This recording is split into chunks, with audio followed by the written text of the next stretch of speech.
Good morning. Today is Sunday, January 3rd, 2021. I was asked this question. It's a very good question, a difficult question, and I'm going to try to provide an answer.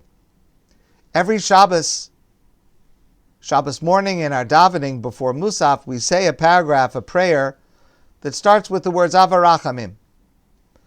And the prayer goes like this: Av HaRachamim Shochem Romim, Father of compassion, Yifkod Barachamim, remember with compassion, Kihilos HaKodesh Shemasru Nafshom Al Kedushas Hashem, holy communities of Jews who sacrificed their lives for the sanctification of God's name. This prayer was written in the aftermath of the Crusades, and it asks God to remember and to place in his holy abode those Jews who were killed simply because they held on to the belief in one God. Yizkarem Elokeinu L'tova, God remember them for good. V'yinkom le'neinu nikmaz dam avadav hashafuch, and exact vengeance for the shed blood of your servants. In this prayer, we ask God to be vengeful, to exact vengeance on those who have harmed the Jewish people in terrible ways.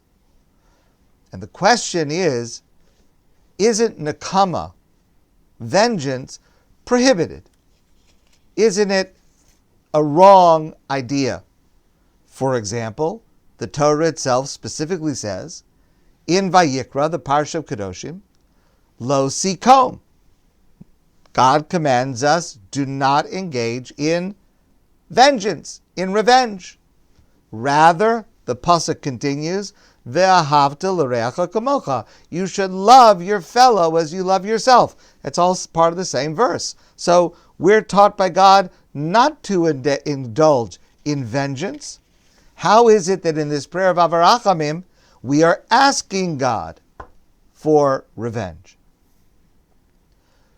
So I think the answer is that nakama, the Hebrew word nakama, when we translate it into English and use the English word revenge, the word revenge has a certain connotation that is not quite precise in the Hebrew word of nakama. Nakama is to hold someone accountable for their crime.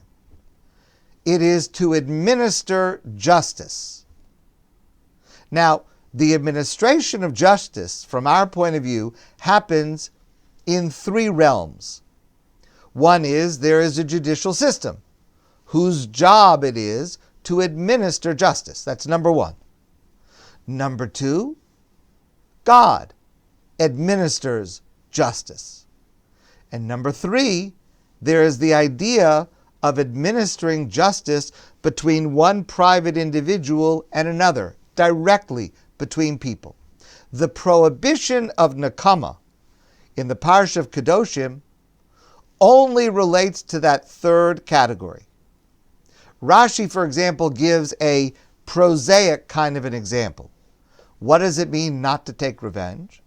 Let's say, for example, you go to your neighbor and you ask your neighbor to borrow a tool, let's say a hammer, and your neighbor says no. The next day, your neighbor comes to you and says, could I borrow a screwdriver? And you remember to yourself that when you asked to borrow something the day before, your neighbor said no. So when he asked to borrow your screwdriver, you say no. That, says Rashi, is nakama. And the reason is, in that example, what the Torah is telling us is, don't be petty. Rather, ve'ahavta l'reacha kamocha, love your fellow as you love yourself. That's more important than being petty. I'm talking about when it's in this example, type of example. Because first of all, sometimes a person acts like a jerk. That's number one. And sometimes there's a reason for what the other person said that you may not realize. Or it's possible that that person was just having a bad day. It's not worth making a battle over. Let's try to get along. If someone said something that was upsetting or not nice or not right, try to let it pass. Even when the subject matter is much more serious, for example, crimes, God forbid, against individuals or against the Jewish people, serious crimes, we are to leave it to either number one or number two. If it's a judicial matter, we should leave it to the justice system. And when there is a matter that is subject to the judicial system, we as private individuals are not allowed to be involved. We are required to leave it to those officials. Or, if it's not subject to the judicial system, we leave it to God. Now, before I go any further, I want to clarify. We always must try to defend ourselves from being hurt. And that might even require, depending on the circumstances, a preemptive action on our part. Or it might require, after an action has taken place against us, it might require us to engage in another action in order to prevent a future attack. That is not what we are discussing today. That is not in the subject of nakama. That's in the subject of warfare, in the subject of protection, in the subject of self-defense. That is not what nakama is. Nakama in this context refers to when the damage is over and finished.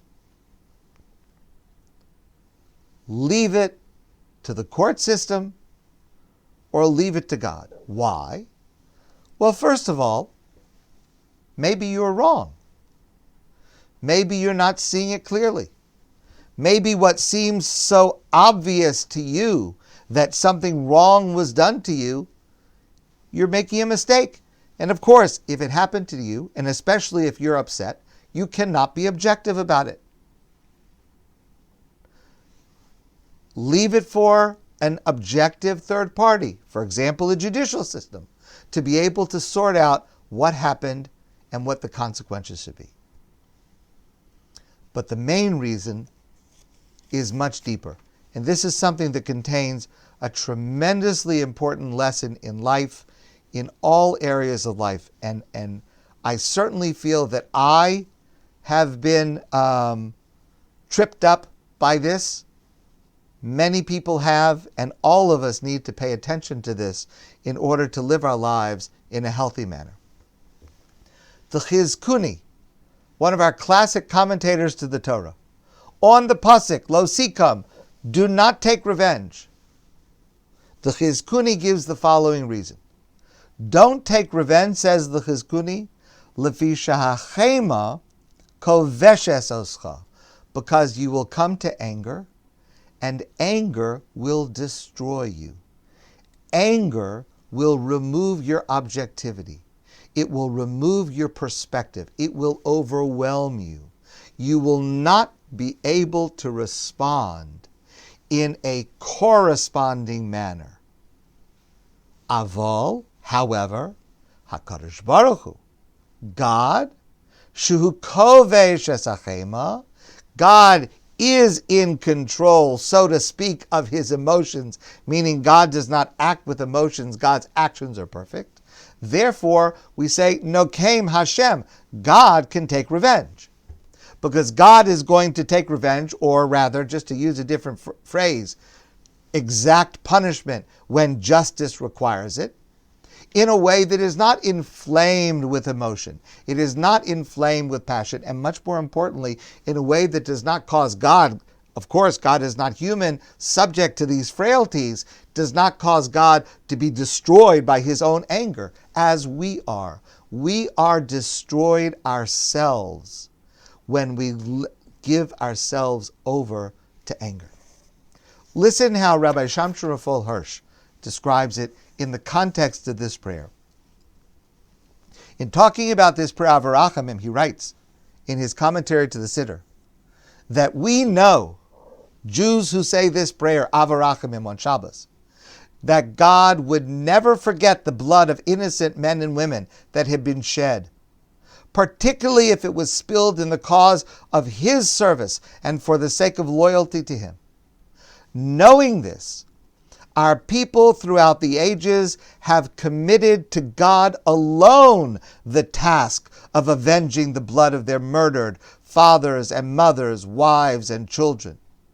This promise sustained them and kept them free of bitter and burning lust for vengeance against their oppressors and murderers. They left vengeance to God. And therefore, saying this prayer yields the fruit in which the worshiper views God as the avenger of the innocent. Vengeance for people, for us, that is not part of a judicial system and not intended to protect or defend, leads to hate, which will destroy you.